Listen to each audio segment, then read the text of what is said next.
Hi guys, second attempt filming this. I had a delivery come halfway through and I'm not very good at any kind of editing and kind of like splicing two videos together, so I was like, just start again. Um, so, so I'm out of breath now. Um, yeah, so basically I thought I would go through whilst I was doing my budget for the week. I like to do it a couple of days early because then I can change my mind on bits and pieces. I thought I would go through my debt, how much I owe and what I'm paying out. Now, this I've done this purely because this month I have started going into my bank every couple of days online and transferring the odd amount of pennies over to my daughter's savings account. At the minute, I don't save for her. She has a savings account. I've not had that money spare to regularly put money in for her. So I thought, well, if I went in and I had £126 and 8 pence, I'll transfer the 8 pence over, or the 94 pence or something. So I've started doing that. Whilst I was in my account, I noticed a direct debit from an M&S credit card for £5 come out. I thought, apologies, leaning on the stand, I'd paid this off, the M&S credit card. Basically, when I bought the other 50% of my old house with my brother that he's now living in, I got 10 grand equity out. I cleared off my credit cards. I had 8.5 grand on credit cards. And then I kept the rest aside for solicitors' fees. Um, Turns out I didn't pay it all off. I still had just around 50 quid on £47 on my M&S card, and I'd used it at Christmas for a present for my mum. Completely forgot all about it, and yeah, and £5 has been keeps coming out, and I've just not noticed because I'm not regularly going into my bank account, or wasn't anyway. So I was like, well, what else do I owe? So I've made a list. I've not got masses amount um on what I'm paying per month, and if I stuck at these payments, what I would um how long it would take me to pay it off. So my studio catalogue, I currently own £18.86. And when I first started this cash stuffing, this was up to over £100. This was up to £130. So I've only been cash stuffing for about a month, I think. And I've managed to get this down to £18 by doing snowflake payments, sticking to my £25, even though the minimum payment was less, I stuck to £25.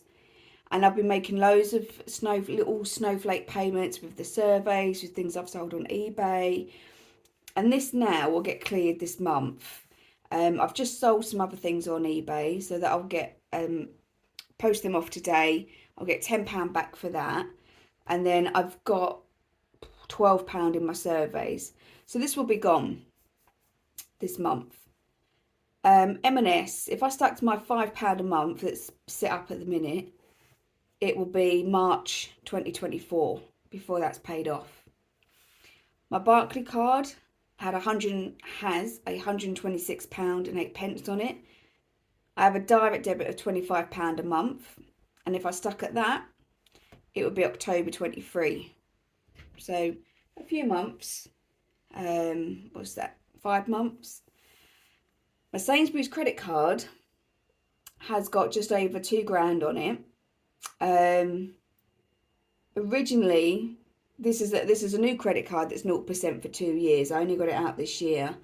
When I first moved in with Dave, the buying and sorting out of my old house should not have taken anywhere near as long as it did. And I would have, this is paid for our holiday that we're going on next month for his birthday. I would have been able to save up enough to pay for the holiday. So it's kind of frustrating that I've got this amount now on a credit card, because I should have been able to pay it off. However, I then spent an extra 6 months paying half of my old house, plus giving money for Dave for this house. So it actually, the solicitors cost me about an extra £750 a month for 4 or 5 months, because they just dragged their feet. The housing association that we bought the other 50% off would send forms, and then there'd be an error in it, so they'd have to go back, and then they'd come back and there'd be something else wrong on it. It was a nightmare. So a little frustrating that I have this, but we've got a good holiday at the end of it, in the end of June. And realistically, like, it is what it is. Like, you can't help these things, can you? But if I carried on paying my £60 a month, I will be paying this until May 2026 for 3 years, 36 months. It said it was going to take. I don't want to be stuck paying this for 3 years.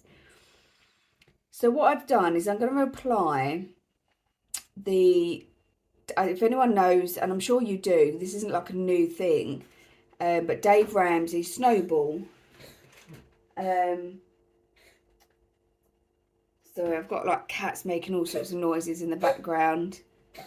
One looks like it's about to cough up a fur ball. Gosh.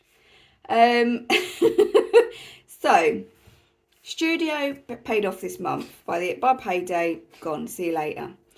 M&S, I will be paying my studio catalogue, my £25 a month, plus the M&S payment of £5 a month, plus surveys. I want to get this gone by the end of June. So by the end of next month, this will be gone. M&S, see you later. I then work on Barclays. So Barclays, I'm paying £25 a month. So each month, I will be paying my £25 a month for Barclays, plus my £25 a month from Studio, plus my £5 a month from M&S, plus any survey money. That I should go from from October 23 to August 23. So that's not bad. I cut off a couple of months there. So August, September, October, yeah. A couple of months I knock off by rounding up and snowballing my payments. It may be more than this. I may be able to get this off quicker if I can sell some more stuff on eBay. Fantastic. Or if my challenges, if I complete some challenges, I might be able to pay more of a lump sum off. Or out of my just budget, I might just, every couple of weeks or whatever, I might leave £10 behind just to take a payment off. So yeah, that's my plan. Now, by doing all of that and snowballing all of these payments to my Sainsbury's card, so that's £60 plus my Studio 25, plus my M&S £5, plus my surveys, plus the £25 Barclay monies, I cut this down from 36 months to 17 months. So I knock off over a year. I should finish this in January 2025, which would be amazing because that is when I'm 40. If I can be debt free for my 40th birthday, wouldn't that be amazing? Only just by saying it out loud have I realised that year is actually my 40th. So I'm going to make that my goal. I've just decided that is my goal, debt free before I'm 40. Now, this realistically is going to go up. I have my car insurance due at the end of October, and I have a tooth that needs to come out. Car insurance I'm saving up for, and the tooth I'm saving up for, but I need to be realistic. I cannot save up for both of them, and we've got Christmas in December, and I go on maternity in middle of September. There's no point me adding all that stress onto myself. So I need to accept that either the car insurance or the tooth is going to go on my credit card. And that's going to add about an extra anywhere from £500 to £800, depending on which one I put on. Now, which one do you go for? Which one? It's hard because I don't know how much either is going to cost. My car insurance will be the cheaper of the two, so perhaps it makes sense to maybe put that onto the credit card and try and put everything into saving up for my tooth to be removed. My tooth I have to have done privately. I know I get it free on NHS because I'm pregnant now.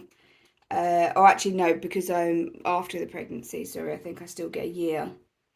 Still get a year? I can't remember. But when we moved, I went private because I thought like financially I'd be a lot better off. I've not had very good care by going NHS with my dentist. The referral originally was going to take a year before I could have my tooth out. And then when I rang them, and I was already pregnant then, so I couldn't have it done, but I just wanted to double check. I should have had another 6 months, and I rang them, and they're like, "Oh yeah, we can book you in now. That's not a problem." And I was like, "Could no one have rang me? Like, how long have you been able to just book me in?" You know, and there's me thinking I still had another 6 months to wait, and so my partner's just had a really extensive some treatment done. And yeah, the care that he has had has been impeccable. Like there's nothing that is compared to it when it comes to what I've had so far with the NHS. So I will stick with private. I just need to decide which one I'm going to do. I need to have a little think. And I need to combine the money that I got in both wallets and decide, am I going to go for my car insurance or am I going to save for the dentist? So yeah, so that's it really. I just wanted to show what I'm doing, what I'm paying for, my debt at the moment. Debt I know sometimes can be like a bit of an embarrassing thing and a taboo thing. People don't really like to talk about it, but it is what it is.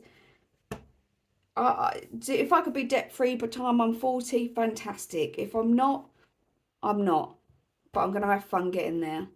And I'll do what I can, and I'll work my arse off, and I will keep doing these surveys. If I can get rid of these little ones, and I'm even by the time I get to my 40th, if I can clear these little ones, which I hope I can in 18 months, and I'm just left with this, and if I've got, say, something like, I don't know, £1,000 on there, I'll be happy with that.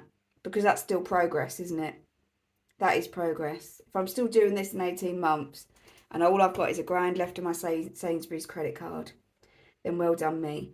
If I get to 18 months and I've managed to clear it all, then we're going to have a bloody good party.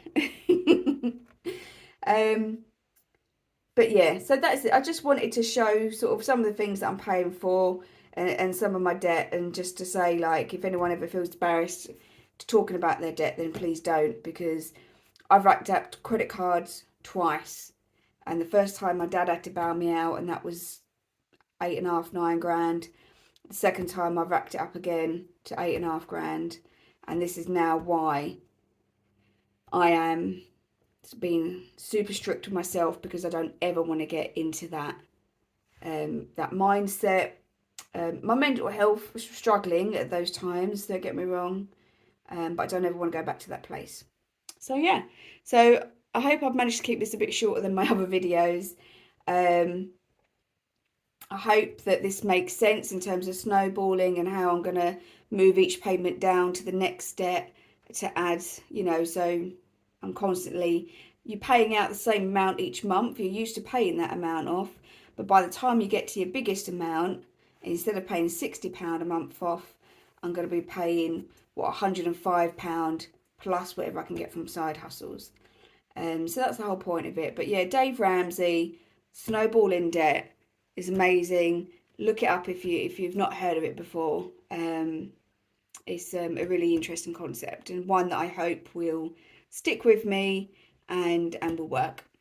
So yeah, so thank you for watching. If you have got to the end, amazing. I'm now going to go and stalk my front door and letterbox for some happy mail, which should hopefully, fingers crossed, be able to show you in my next video. So thank you very much, guys. See you later.